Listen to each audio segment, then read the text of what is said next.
Welcome everyone to today's webinar, how to reduce dependency on OTAs. My name is Matt. I'm the founder of Q4Launch and excited that you guys are along for the ride with us as we dive into this oh so important topic and something that is always at the top of the industry and something I think that's definitely important to talk about on a regular basis. And much of what we talk about and teach about from a marketing perspective leans into teaching how to do these things in more depth. But today we're going to kind of talk at a high level about how to think about this. It's a question that we get a lot, especially this time of year, as people are stepping back and thinking about 2019 and some of their plans and goals that they're trying to accomplish and working towards. And it's just a lot that goes into to these decisions, a lot that goes into your strategy and everything else. So we're excited to dive into this topic with you guys today. If this is your first time with us, we're glad that you're here. Welcome. I know we saw several first-time attendees, first-time registrants on the registration list. So glad you guys have found this and hope that this information is helpful to you. A little bit about our webinar series. We try to teach this about twice a month. I actually just taught one last week, so these are a little bit back-to-back with the holidays and my travel schedule. I had to get on a little bit of a different schedule than we're usually on, but we do this about twice a month and just teach what we're working on behalf of our customers, things that we're thinking about, strategies we're working on.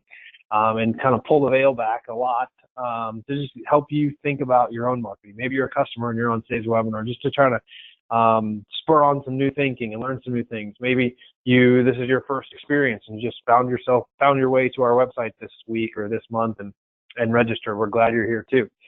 A little bit about Q4Launch. We are a destination marketing agency specializing in working with the lodging side of the travel industry with boutique hotels, bed and breakfast, and vacation rental management companies.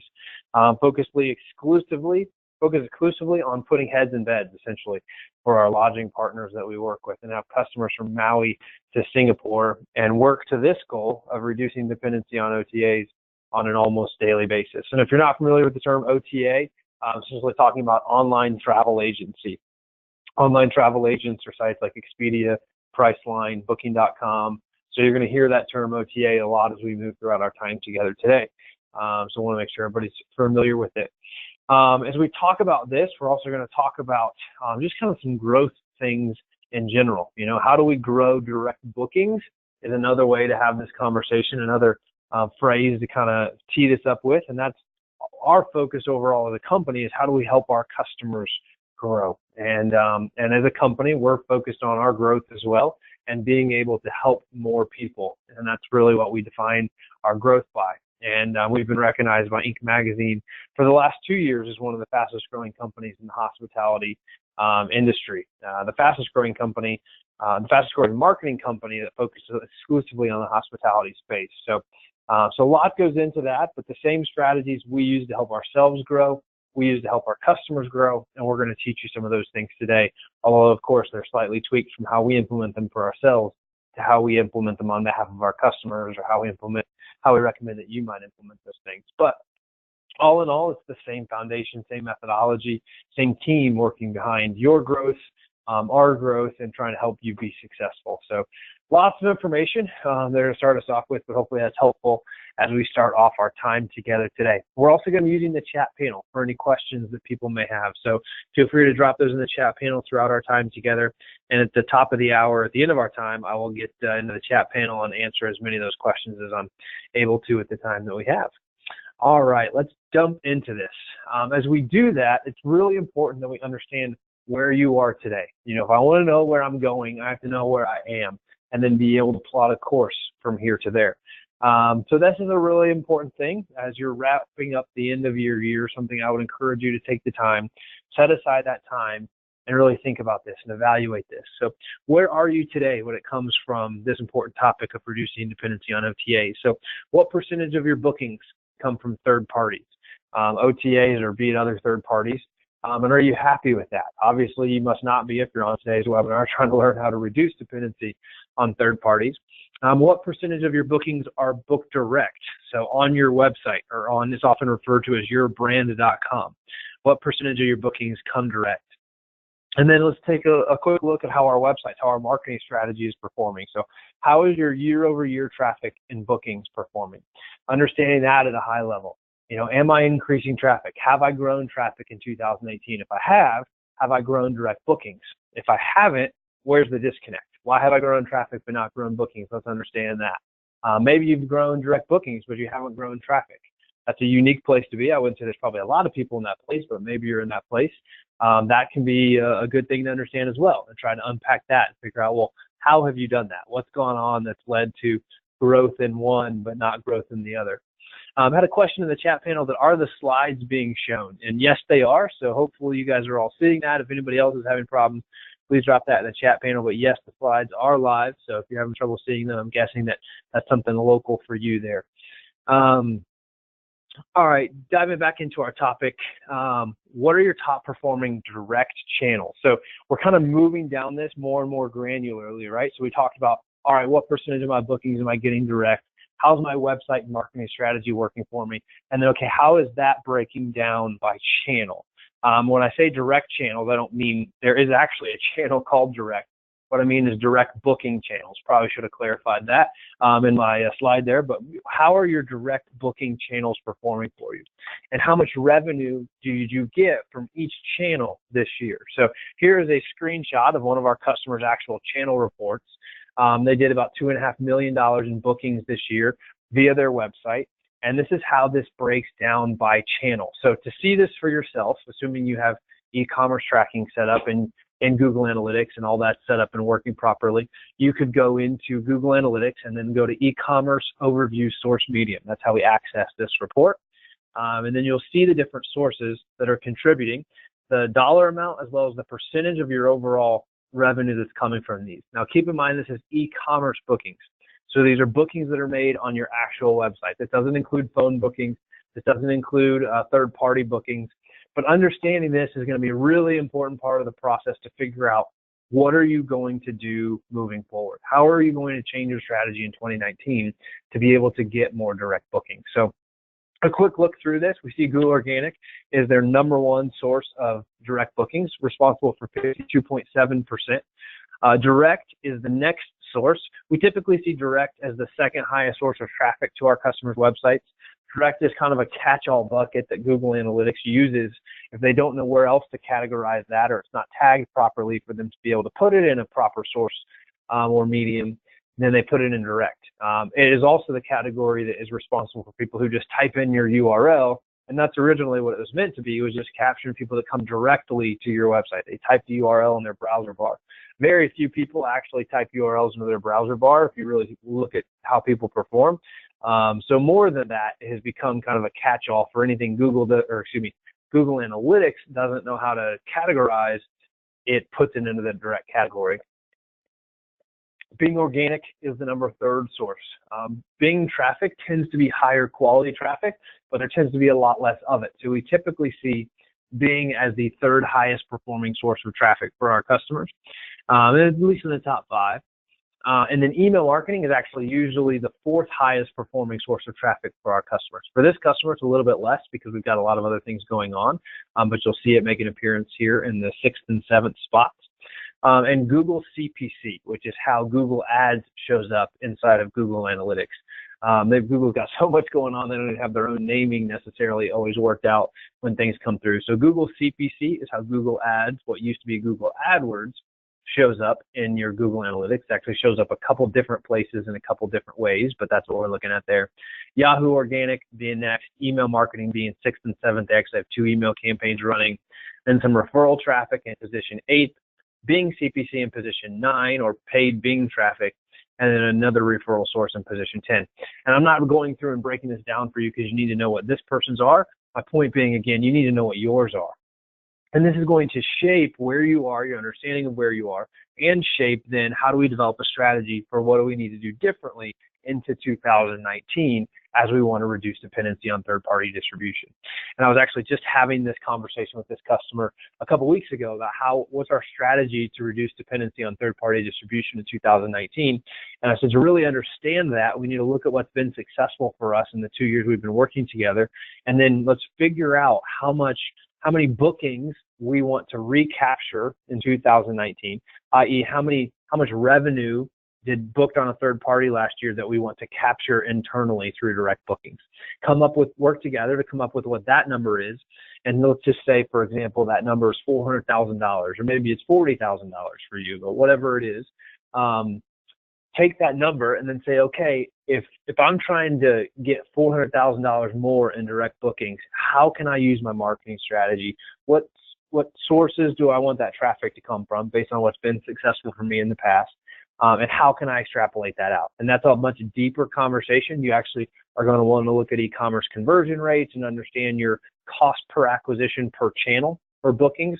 Gets a lot more in depth depending on how deep you want to go into it and really understanding those things. It can be a very time-consuming process to kind of flesh that out.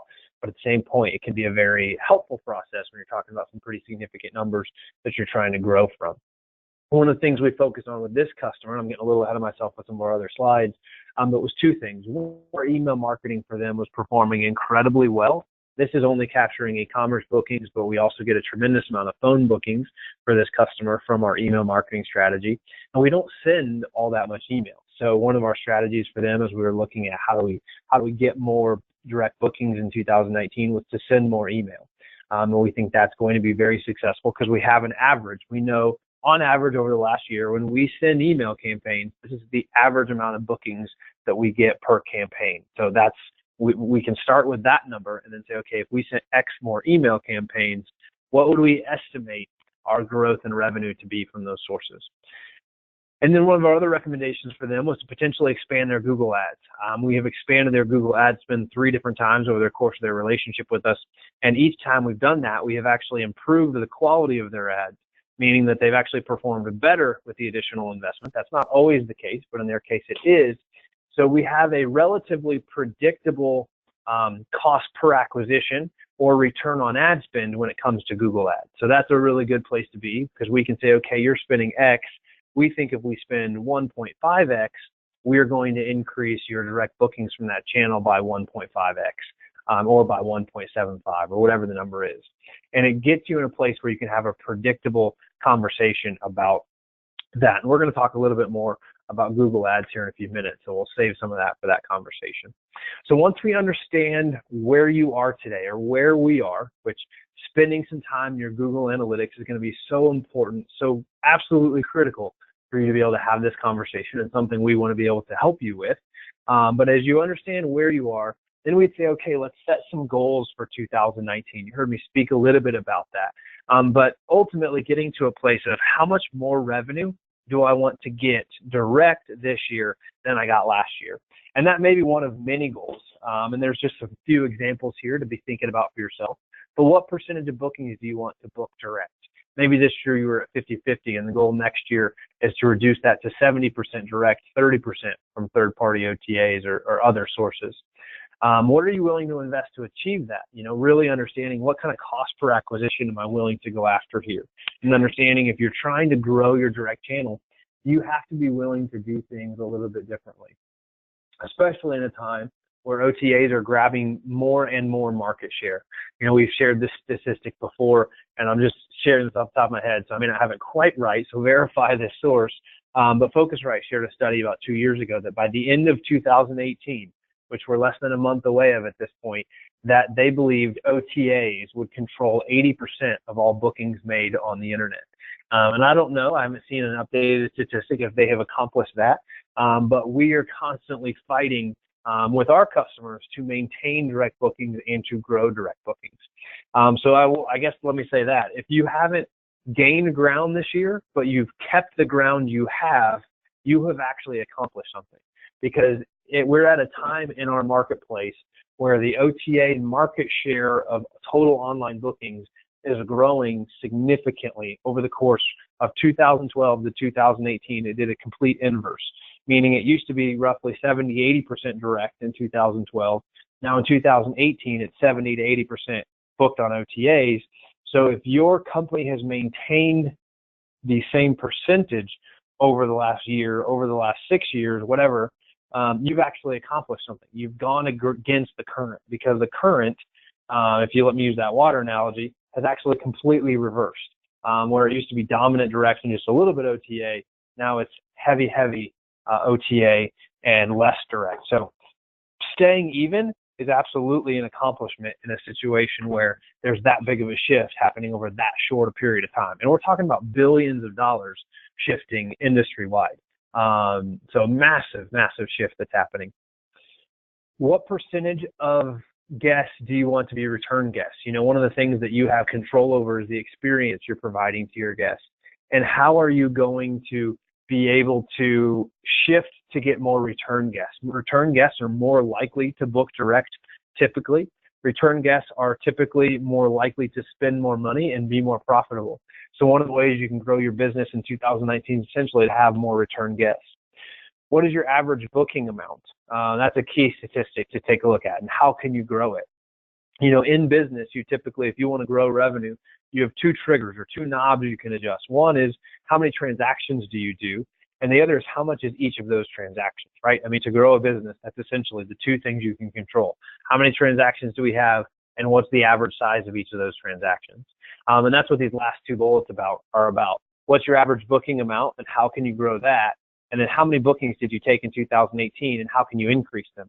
Those are your two levers to pull if you're looking at growing your business in 2019. So how can you look at each of those things? And I think if you look at that, there's very different strategies to grow each of those things. You know, it's not the same strategies going to accomplish each of those goals. You need to approach each of those goals independently and set some goals for yourself. I think this is so important, but being able to realistically take some time and set some goals for 2019 and what you want to accomplish, and then feeding your marketing to line up to that. You know, one of the questions we ask our customers a lot is, what are your goals? What are we trying to accomplish together? And being able to define that is so important. All right, so now we're going to take some time and jump into 6 strategies to help you reduce your dependency on third-party OTAs or any third-party source, or just to drive more bookings for yourself. And the number one thing you can do is to fix your website. I can't tell you how many bad websites we see out there, and as people think about marketing, they think about growing their revenue, the majority of the time they're thinking about, if I'm going to grow my revenue, I need to drive more marketing. I need to drive more eyeballs to my product. And that's true. That's definitely one way to grow revenue. And it's a very important way, and something we work with our customers on all day, every day. But one of the things we also work with our customers on is fixing their websites. So 95% of people who go live with us do a new website with us when they go live.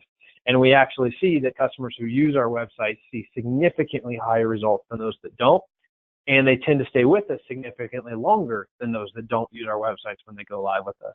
And I'm not saying that to talk about us. I'm saying that to help drive home the point of how important your website is. You can have the best marketing strategy in the world, drive tons of traffic, be a content marketing expert, be the authority on your destination, be a wizard when it comes to sending out email campaigns and managing pay-per-click and all of those things. But if you're driving people back to a crappy website, or a website that doesn't represent your product well, or it doesn't tell your story well, or it's not fast, or it's not easy to book, or it's not easy for you to update, or it's not mobile friendly, or it's not a lot of the things that websites have to be to succeed in today's world, you're leaving opportunity on the table. You're leaving money on the table. And as you think about investments you can make in 2019 to grow your business, I would encourage you to think first about fixing your website. Think first about making sure it's the best experience that can be. And that's why it's the number one on our list here. But there's so much that goes into this. And I think back to 10 years ago when we started as an agency. We just celebrated our 10th anniversary this summer, which is super exciting for us. But even 3 years ago, even a year ago, and the things that we're doing from a website design perspective are so much more complex today than they were 12 months, 24 months, or 120 months ago. The world is changing incredibly fast, and with the pace of technology change, it's just accelerating. So we have to make sure that our websites are doing the same thing. We have to make sure that we're setting ourselves up for success today and into the future. And that's why we talk a lot about our future-proof website platform, and I'd be happy to connect with you on what that means and what that looks like. But essentially, it's the theory or the concept that your website's getting better every day, as opposed to the traditional way that websites are done, where you launch a website and honestly it's probably out of date the day that you launch it because the technology changed while you were working on it. So now you have something that's relatively out of date. So lots needs to go into fixing your website and understanding how are we going to use this as a tool to drive direct bookings. And I can usually tell pretty quickly when I'm on the phone with somebody who gets that, or I'm on the phone with somebody that they see their website as an expense and not something that actually is an important part of their sales and direct booking strategy. So really being able to figure those things out and understanding the role your website plays is going to be critical to your overall success in 2019. And just because we like to have visuals with everything we do, here's a quick before and after. The before is above for Tahoe Moon Properties, and honestly, the before was not that bad. And this is just a small screenshot, so I'd encourage you to Google Tahoe Moon Properties and go experience them for yourself and see how we help them kind of pull out their story. Their story didn't change between their websites, but we helped them better tell their story, really focus on what their unique selling propositions were, what made them special, what made them the place you wanted to book when you were going to North Lake Tahoe, and pulling those things out of their story. Every one of us has a unique story. And we believe, and data has proven, at least the data that we have, that doing that well and telling your story is a big part of differentiating yourself from the OTAs. If people just want a generic product, a generic experience, they're going to go book a generic hotel. They're going to go book through the OTAs that provide that. But as we're working to be that unique thing, we need to make sure we're telling our story in a unique way. If we look the same as everyone else, if we tell the same story as everyone else, we're going to miss an opportunity to be able to grow our businesses and help attract the right kind of guests that we want to attract. So as we kind of go throughout, we're going to tell a few customer stories in our time together today to hopefully hone in on some things and make things be a little bit more real for you. But Your Friend at the Beach is a case study we've talked a lot about this year because the goals that they set as we worked together spoke very clearly to a lot of the things we want to accomplish. They engaged with us in they went live with us in January 2008. They actually engaged with us December of 2017. So right at a year ago, right now, they signed a contract with us. And their number one goal was to reduce dependency on OTAs. So they're such a perfect case study to talk about today. And using many of the things that we're going to talk about today, using the strategies that we're going to teach you. Now, granted, we're going to teach you how to do some of these things yourself. We implemented these for Your Friend at the Beach, so we executed the strategy for them. But we've been able to increase organic search traffic by 58%. We've been able to increase their total revenue by 22%. We've increased direct bookings by 121% and decreased their third-party bookings or third-party dependency by 52%. So massive numbers when you look at it over the course of a year, and working with them now on a plan for 2019 to take those numbers and go to a whole nother level. So that's what we're talking about. We're going to teach you kind of how we did some of those things for Larry and Nancy today. But there are a lot of the things that we teach on a regular basis, and we're going to look at a few different case studies in each of these areas as we move throughout the rest of our time together. Hopefully you can kind of take that, whether you're going to figure out how to do this yourself in 2019 and you're going to kind of DIY that approach, or you're going to engage with somebody to try to help you down that road, help you down that process, who has some unique expertise to be able to do that. Hopefully you'll get some new thoughts and new ideas to kind of jumpstart your thinking today, or at least if they're not new thoughts, maybe they will be thoughts that kind of spur you into action, or in the past maybe you didn't take action in those areas. All right, so let's jump into number 2, and that's increase organic search traffic, or more specifically Google. Actually, last week's webinar that we taught was all about what you need to do on this one topic to succeed in 2019. So you can kind of take some of those bullets and know that we unpacked those in an hour last week. So it's one part of why it's important to attend every webinar that we teach, because you're going to get really deep dives into each of these things. But I think 2019, based off the changes we've seen in the last 2 weeks from Google, which if you don't know what we're talking about, check out the webinar. We actually just published a blog on this on Friday as well, so you can check that out on our blog at q4launch.com/blog.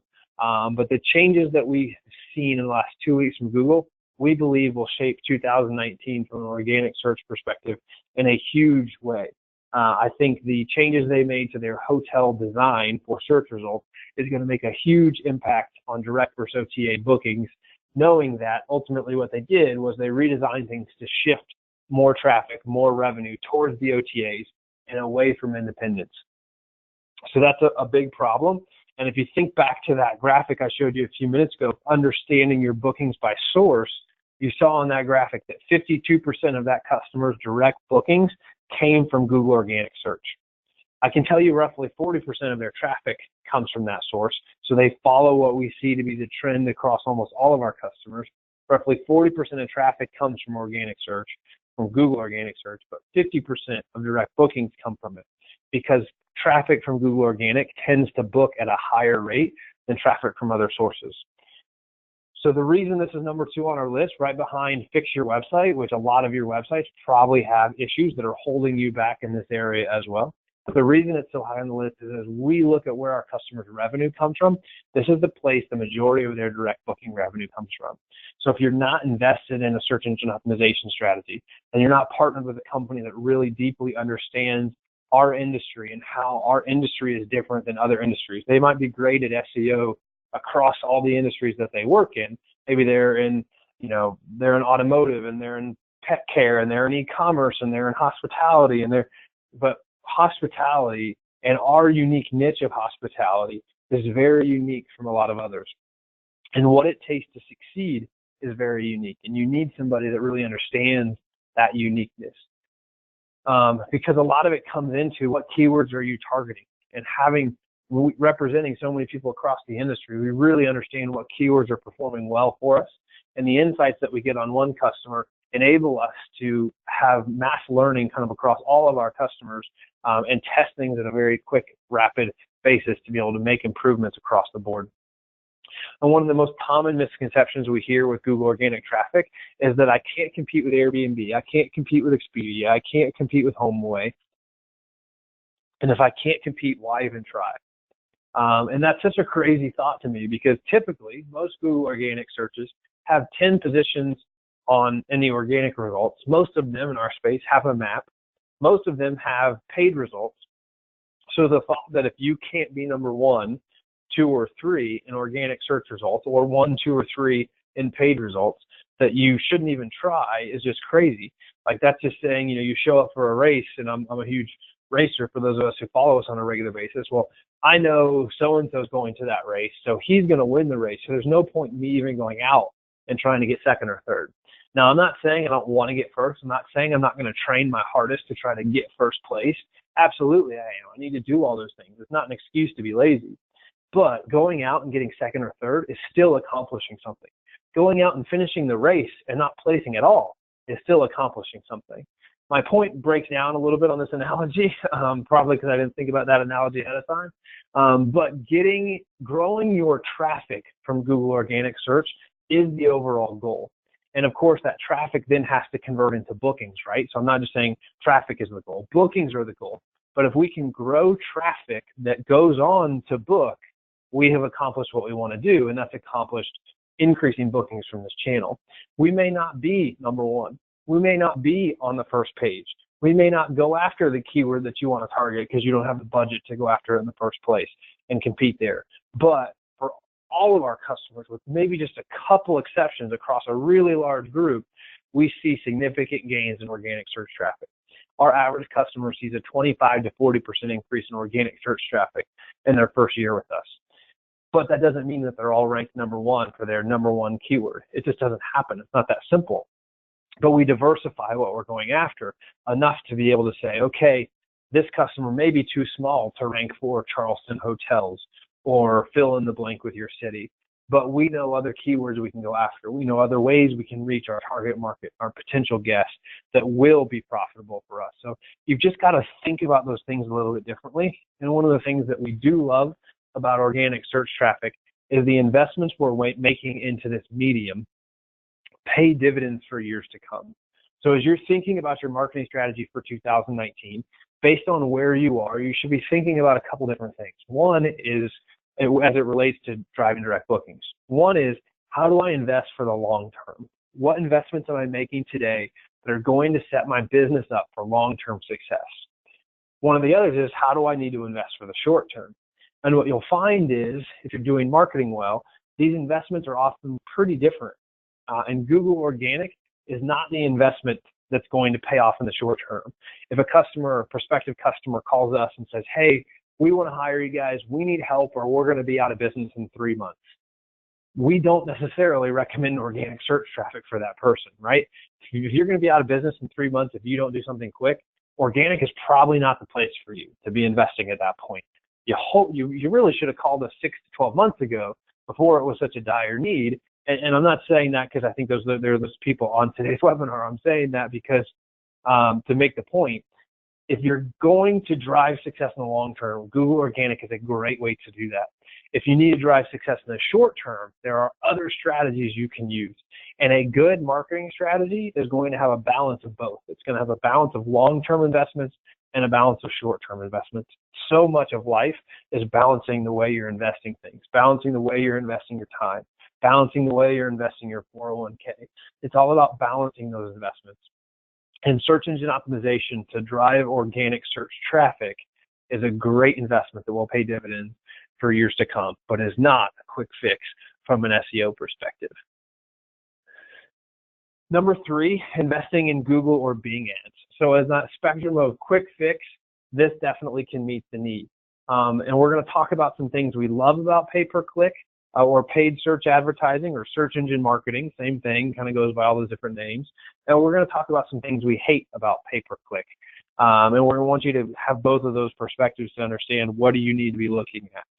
One of the things we love about it is that our average customer sees a 10 to 20x return on ad spend. And hear me when I say that, what we're looking at is that when you're looking at your phone and online bookings, so figuring out what percentage of bookings come from each channel, phone or online, and you factor all that in, we see an average 10 to 20x return on ad spend. We have customers higher, we have customers lower. That's a good search.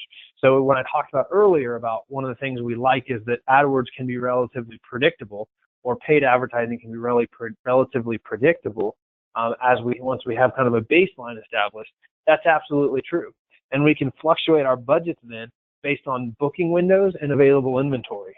So based on your own booking windows, which kind of industry-wide are generally shrinking, but based on your booking windows and what your pace reports say and how much inventory you have available, you can fluctuate budgets accordingly. Now, that's assuming a relatively large budget, right? If you're spending $500 a month, $1,000 a month, you probably don't need to be using that level of sophistication from a AdWords perspective. If you're spending less, around those numbers, less than that, a fixed budget every month is probably okay because you're probably not exhausting your inventory completely anyways.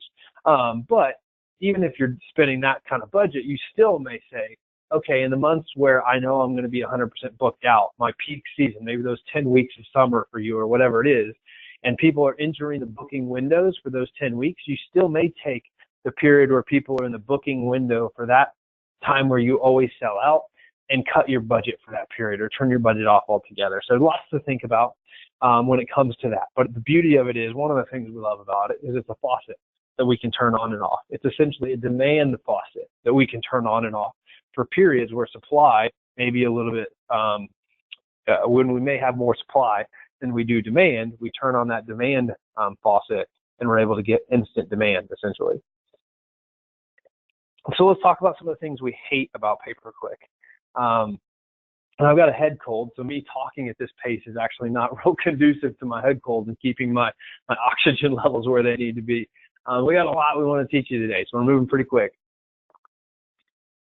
But some of the things we hate about pay-per-click is that, and one of the big things, is it creates zero residual value.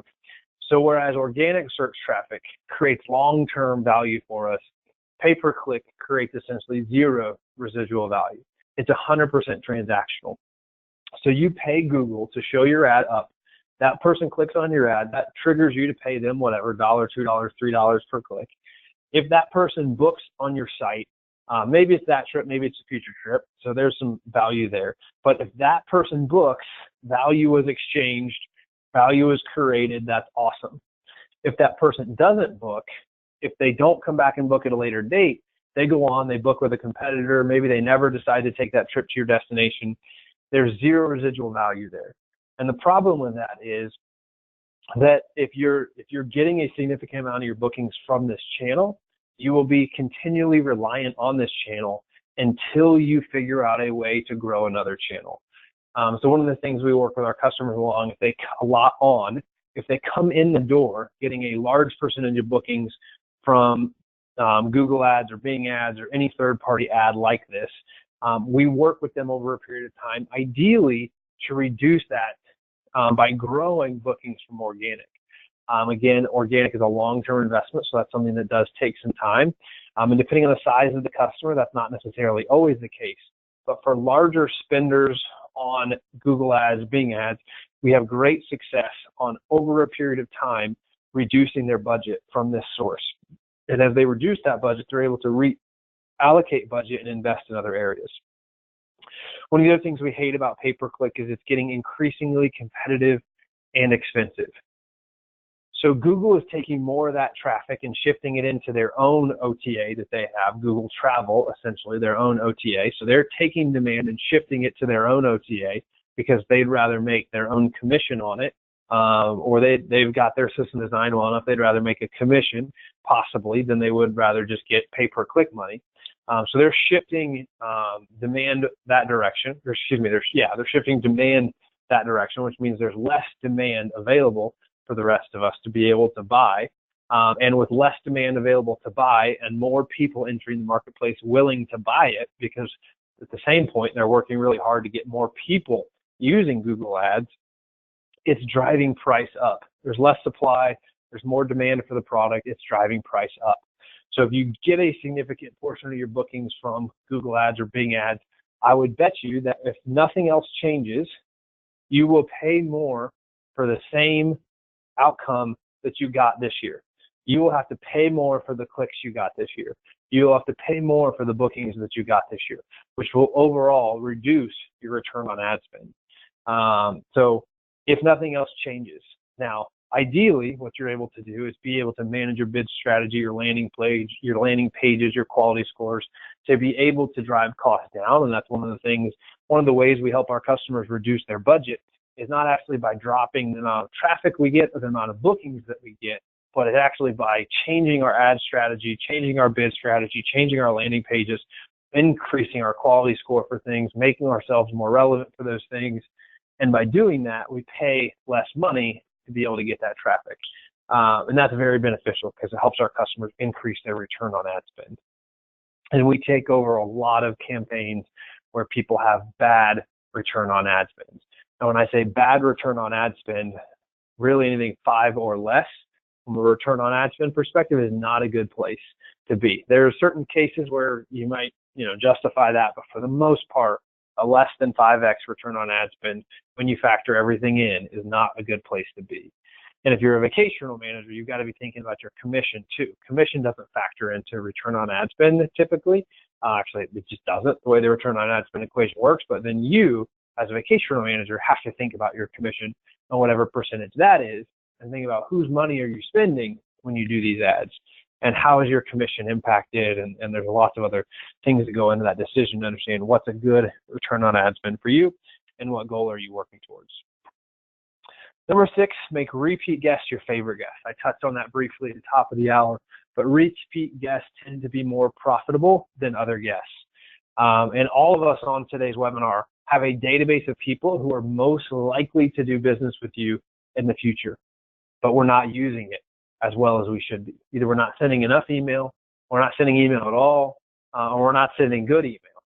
But as digital marketing is studied, email marketing continually produces one of the highest return on investments of any marketing medium, but continues to be one of the most underutilized marketing mediums of all of the different marketing mediums out there.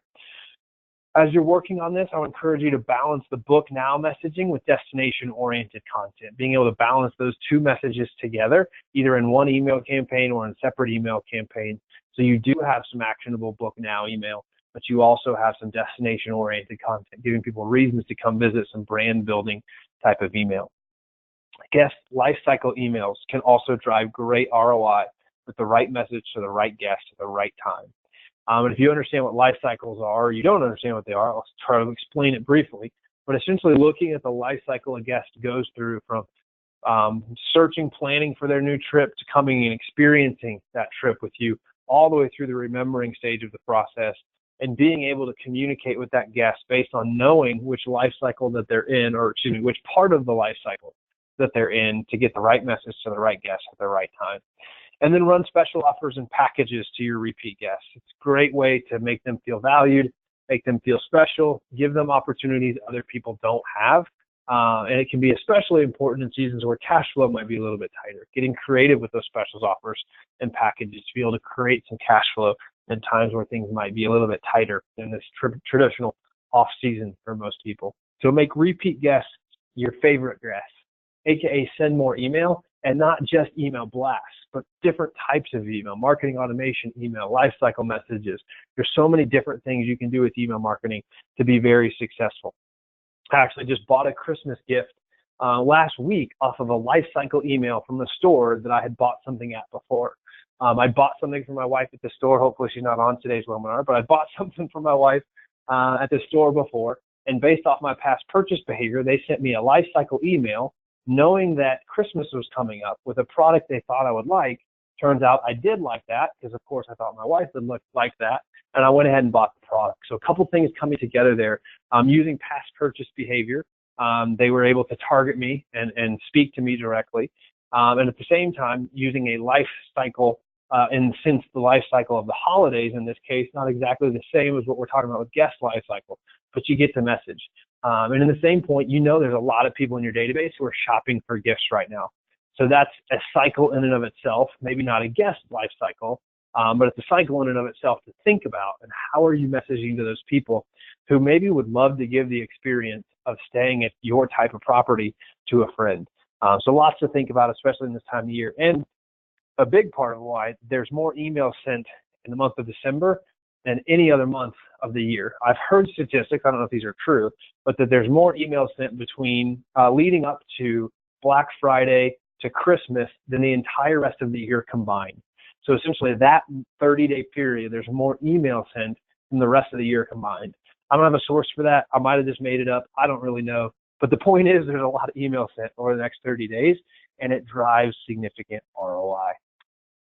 All right. A quick case study on this. A customer drove $400,000 in direct bookings last year via email.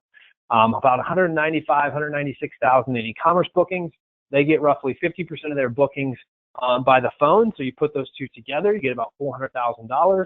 They spent $9,000 on email marketing with us to be able to do that. $9,000 investment in email marketing yielded a $400,000 in bookings, or a 45 times return on investment. So when I say email marketing drives a high ROI, it does. Compare that to Google ad spend that I said is going to produce a 10 to 20x return on ad spend if you're doing it really, really well. Most people's Google ads are producing less than a 5x return on ad spend. Where would you invest your money? In a 5x return on ad spend or a 45x return on investment? So lots to think about there. Number 5, use OTA guests for guest acquisition and develop a direct rebooking path. So one of the strategies is if you are using OTAs, and they don't love when you use this strategy, so you have to be careful about it. But I was just talking to a customer the other day that gets a lot of bookings from Airbnb, relatively new company, really just getting going, just established, just getting in their first guest this year in 2018, which is all really exciting times. And they were talking about they kind of had a website that they limped through to this point. They were talking to us about building a new website for them. And I said, well, how big is your email list? And like, well, we don't really have one. And I was like, well, that changes starting today.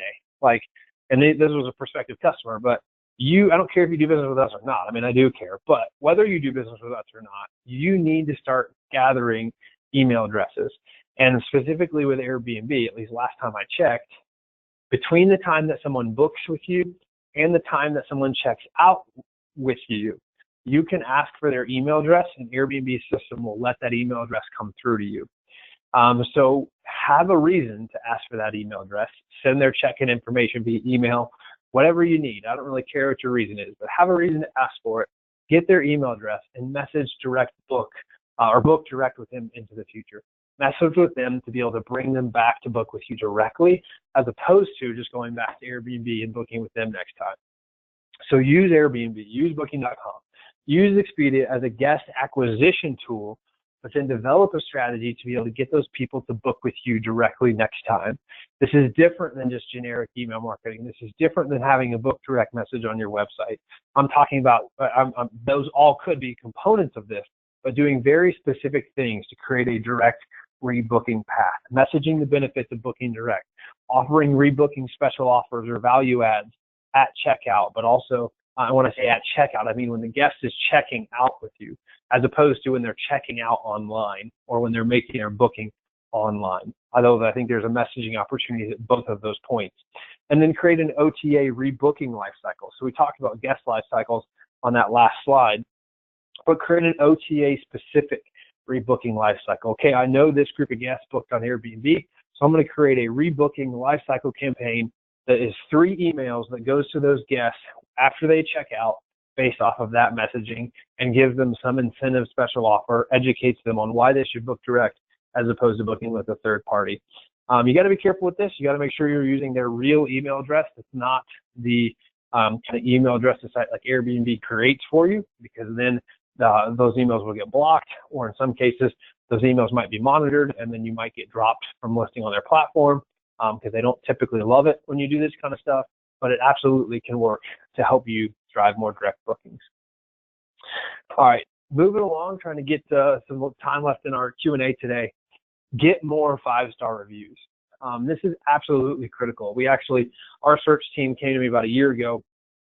We had a customer that was really struggling from an organic search perspective, and everything we were doing that typically produces that 25 to 40% increase in organic search traffic was not working. They were on a downward trend when we took over. We actually flattened that trend out, and we were making some gains again. So we were seeing like 5 to 10% gains, but we weren't seeing the kind of gains we wanted to see. And I kept pushing them and challenging them, like, all right, guys, we've got to think differently. We got to do better. We got to find a way. And they kept coming back to me and saying, Matt, like, look at their online reputation. Google search their name and see the reviews that you're going to read about this company. And they're like, they're saying, would you do business with this company? And a year ago, I was saying, guys, I get it. And no, probably reading those reviews, I wouldn't do business with this company. But we are their marketing agency, and it can't be that big of a deal that their online reputation is the way it is. And they kept pushing it. I kept pushing back as, just good leadership, I guess, or maybe bad leadership, how you look at it. We push back on things sometimes when our teams tell us. I would say now I'm much more of a believer in what they were saying. Doesn't mean that that's an excuse. Doesn't mean you shouldn't keep hustling after it. Doesn't mean I wouldn't say the exact same thing to our team now that I said then. But what I'm telling you is, as the marketer of your business, as the person thinking about how do I grow my 2019, your online reputation is more important than ever. And I spoke to this in the webinar we did on how to succeed in Google in 2019 last week. But if you think about what's really going on here, Google's #1 goal is to help people find the right answer to their search. And when someone's searching for a product, the right answer is often a business that they're looking for. So as Google's doing that, they're doing all the things, they're looking at your website, they're going through all that stuff to figure out where should they rank you or not. But at the same point, they're doing all that stuff and they're looking at your website and they're looking at how it's performing. They have a massive amount of data available on how good of a business are you. How good of a business are you actually doesn't have a ton to do with how fast is your website or how good is your content written and a lot of those other SEO things that are important, but maybe not answering the question of how good of a business are you. Those things answer the question of how good at marketing are you and how good at website development are you, but maybe not how good of a business you are. So over a period of the last years, I don't know how many exactly, online reputations have become a big part of answering the question, how good of a business is this? Do people love the experience that they have with that business? And if the answer is yes, it's a ranking factor. It's an indicator. Why would Google ignore the millions of users they have who are telling them every day how good of a business X is? They don't ignore that information. Why would they? It makes zero sense that they would ignore it. They absolutely are paying attention to it. And if you wonder if that's true or not, just think about your own behavior. I don't know if you're an Android user or an OS X user or an iPhone user, but I know I'm an Android user, and on my Samsung phone, anytime I go anywhere and my location is turned on, I am constantly being prompted by Google Maps to go and rate and review the places that I am. Answer these questions, leave this place a review. I'm getting push notifications every single time I go somewhere. And what they're doing, and I don't know exactly when that started, maybe a year ago that I started noticing that personally, but what they're doing is they're trying to gain tons and tons and tons and tons of data on all these businesses that I'm interacting with and I'm visiting. And what do you think they're doing with all that, right? I mean, they wouldn't be making that big push. They wouldn't be spending all that time if it didn't matter. So it absolutely matters.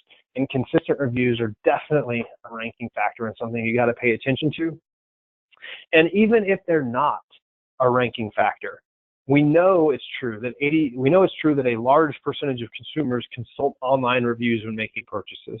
88% is the statistic that I got for today's presentation, but whether it's 88% or 90 or whatever, we know it's the majority of people. Nobody would argue with that in today's day and age. So if you find a business, and this is an actual business I pulled this review from, but if you, and notice it's from a local guide, which I believe carries more weight than other reviews because it's people that are like power users for Google.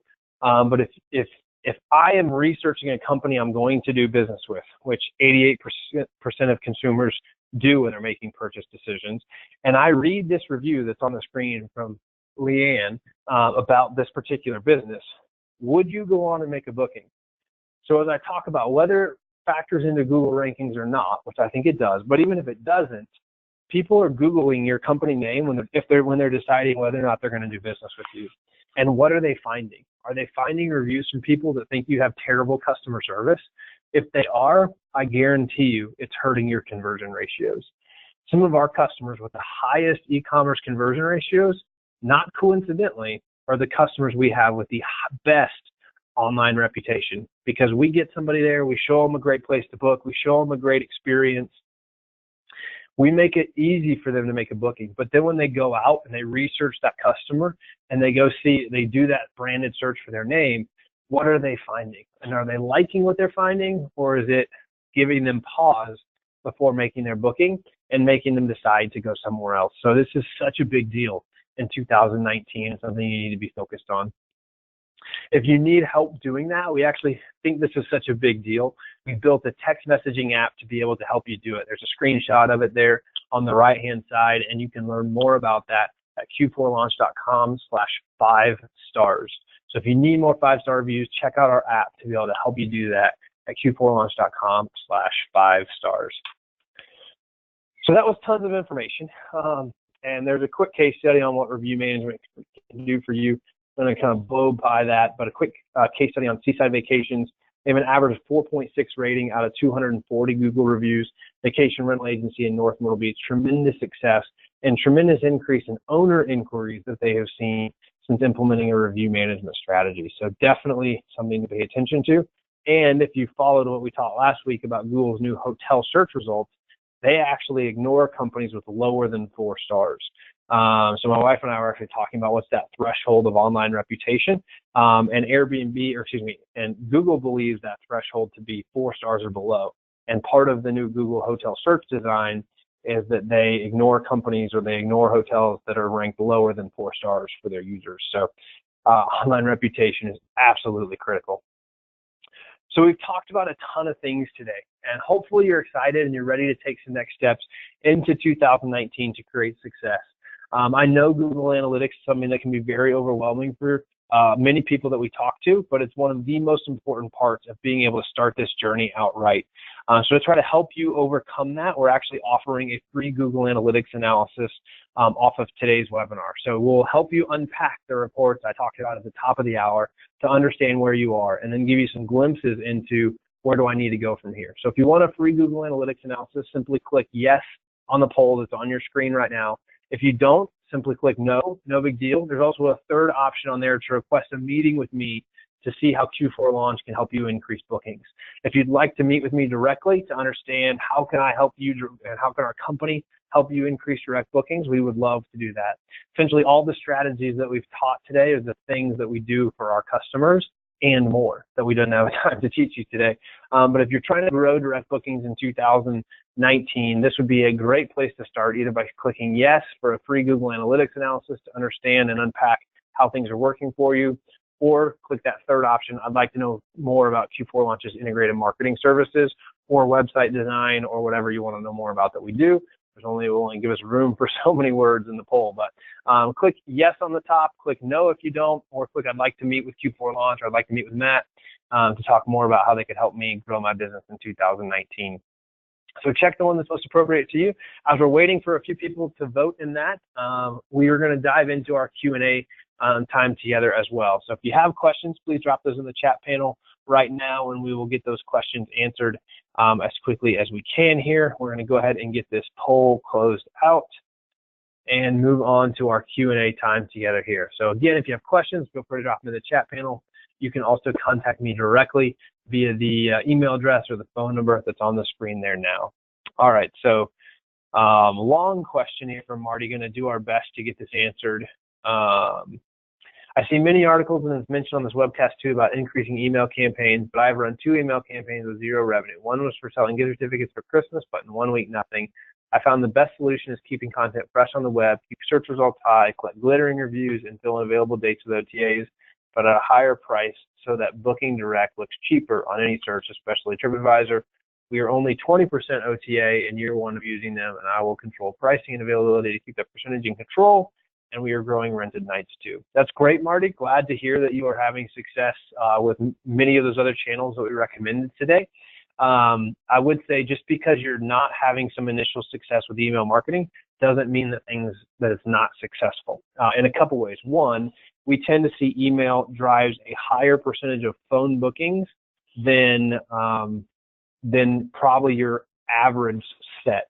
And I'm not speaking to your case specifically, Marty, obviously, but generally speaking, we find that email campaigns typically drive more phone bookings than an average set for a particular customer. So don't forget to factor in phone bookings best you can when you're thinking about your email marketing ROI. And then the other thing I was saying is just because you've set 2 email campaigns doesn't mean that you've given it the full try that it needs to. If you followed our webinar series for very long, you've heard me use this analogy. But Rory McIlroy and I could go play golf on the same course, the same day, same club, same conditions, driving in the same golf cart, and we would get very different results just because he's flat out a better golfer than I am. And the same may be true for you, that you could send 2 email campaigns and we could send 2 email campaigns, and we might see dramatically different results from those email campaigns. So I would say that the messaging, there's so much that goes into what makes a good email campaign, and we send millions of emails every single month. We have a massive amount of data on what works and what doesn't. And then the other thing I would say is that 2 email campaigns is not exactly a full statistically significant trial, if you will. So I would encourage you to stick with it, and you might be surprised that it just takes some time to get the results that you want to see. Some questions here. Isn't Airbnb the cheapest OTA to use? Yes, absolutely. I would say from what we have seen, Airbnb overall is the cheapest OTA. They can also be one of the most challenging OTAs to use, at least from what we hear from our customers. They see the guest as 100% their customer, so they are 100% here to serve the guest.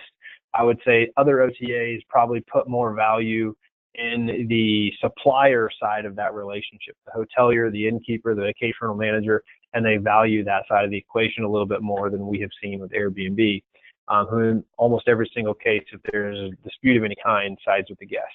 Typically, I would say they all lean towards the guest, but Airbnb tends to lean that way much more so than other online travel agencies.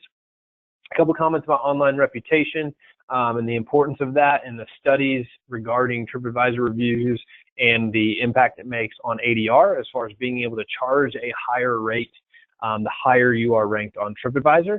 I'd say that's absolutely true. You can see, I believe Cornell has done lots of studies on that to see the correlation between your ability to charge higher rates and having a higher online reputation. I would say personally, and I don't have data to back this up, but I think that's maybe less of a case than it used to be because TripAdvisor is no longer sorting results based on reviews. They're sorting results based on who's willing to pay them the most money, essentially through their new sort models that they're using for the last several years. But still true that the higher reputation you have online as a whole, generally speaking, the more you're able to charge for rates. Question on how do you get more online reviews?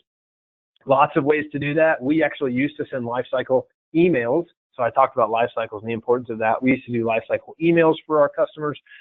We saw the response rates on these emails declining, and that's when we switched about a year ago and launched our 5-star app that actually uses text messaging. And if you think about your own behavior, are you more likely to respond to a text or are you more likely to respond to an email? I respond to 99% of the text that I get. I respond to a little bit lower percentage. I'm not going to quote one, but of the email that I get, sometimes things just slip through because of the volume that comes in there. So think about your own behavior in that. Text messaging statistically gets higher response rates. And that's why we launched our 5-star app to be able to think about that or to help our customers with that. So you can check that out again at Q4Launch.com/5stars.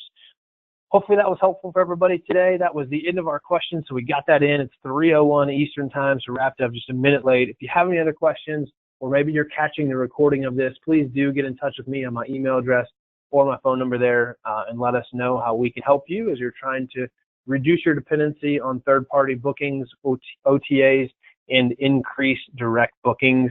And we'd encourage you to use the hashtag BookDirect as you're potentially tweeting or posting about today's webinar.